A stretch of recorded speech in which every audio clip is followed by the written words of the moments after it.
Makati. Kung titingnan natin, simple lang ang usapan dito at ginagawang komplikado ito. May malinaw na utos ang Office of the Ombudsman. Ang Ombudsman ay independenteng tanggapan. Constitutional body yan na siyang sumusubaybay at tumitingin dito sa mga akusasyon ng anomalya sa lahat ng mga opisyal sa pamahalaan. Anong pinagkaiba ni Mayor Binay sa iba pang mga opisyal na sinuspindi rin ng Ombudsman? Pag nagpalabas ang order ng Ombudsman, either preventively suspending or punitively suspending or even removing from office, yan po ay tinitingnan bilang kabahagi ng regular processes ng ating mga batas at yan naman po ay ipinapatupad ng DILG sa tulong ng PNP. Wala naman ho sigurong gumugusto na magkagulo rito.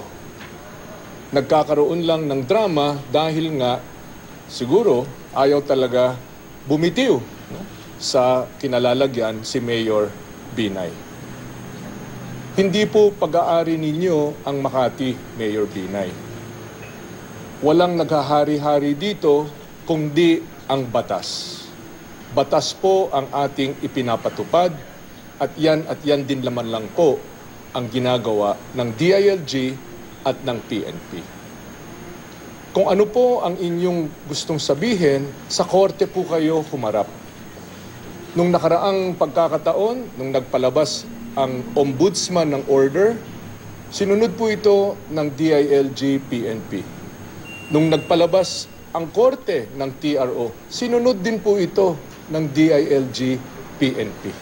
Kami po ay sumusunod lang sa batas, sa utos ng mga kinauukulang may kapangyarihan sa bagay na ito. Huwag naman sana pong isipin na mas humihigit pa kayo o nangingibabaw kayo sa batas. Batas at batas lang po ang siyang pinapatupad namin. Maraming salamat, magandang tanghali sa ating lahat. That's it.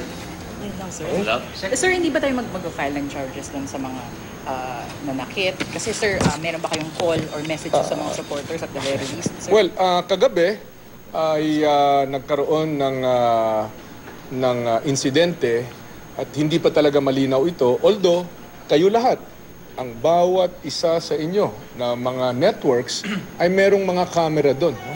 At formal na hihingin ito ng PNP para makita nga yung mga videotapes, makita kung sino yung nangwelyo, kung sino ang sumuntok, kung sino ang humawak sa kamay, kung sino yung nagtulak sa mga babaeng pulis na siyang ginagawa naman lang ang kanilang itinakdang tungkulin. No? Tungkulin na panatilihin ang kaayusan at ang katahimikan sa lugar doon sa Makati.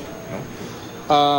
Yung isang PO1, si Ferjet Esguera, isang babae, ay nasuntok, may pasa, merong hong affidavit, merong hong medical doctor sa certificate at gumawa na rin po siya ng kanyang affidavit at dito siya natamaan sa may dibdib.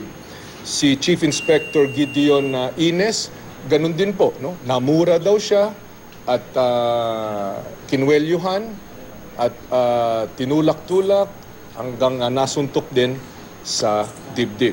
Hinawakan din daw po siya ng mga bodyguards ni Vice President Binay. So lahat naman po ito ay nasa sa video. Kayong mga nasa media, ipalabas ninyo itong video na ito para makita natin ang katotohanan. Kung itong pananakit na ito ay tama lamang, ang ating atas sa PNP ay maximum tolerance, absolute restraint. Nandun sila para magpatupad ng batas, nandun sila hindi para manggulo, pero para panatilihin ang katahimikan at kaayusan. At dapat lunukin na lang nila. Nagpapasalamat ako sa pinapakitang pasensya at katibayan ng loob ng ating kapulisan na sa kabila ng harassment, pagmumura, may mga bag ng ihe at iba pang mga human waste na itinapon sa kanila ay nananatili ang kanilang profesionalismo at ito ay kinikilala natin. Nagpapasalamat tayo sa kanila, sa kanilang pagiging professional at respectable sa kabila nitong intimidasyon na ito, itong harassment na ito at iba pang mga ginagawa laban sa kanila. Parati ninyong isipin na kayo po'y alagad ng batas, pinapatupad ninyo ang batas at yan din lang ang dapat na mangibabaw dito. Anong specific charge po, Sec? Yan po ang bahagi ng press conference ni DILG Secretary Marojas sa Camp Aguinaldo patungkol pa nga rin sa issue ng suspensyon ni Makati Mayor Junjun Binay matapos ngayong paglalabas ng Ombudsman ng suspension order. Matapang ang naging pahayag ng kalihim at diretsang sinabihan itong si Mayor Junjun Binay na hindi niya pag-aari ang lungsod ng Makati. Kaya naman dapat daw ay sumunod na siya sa ipinag-uutos ng Ombudsman at huwag na raw gawing komplikado ang sitwasyon sa naturang lungsod. Patitingnan din daw nila at paimbestigahan ang sinasabing agirian kahapon sa pagitan ng mga pulis at ang kampo ni Mayor Binay.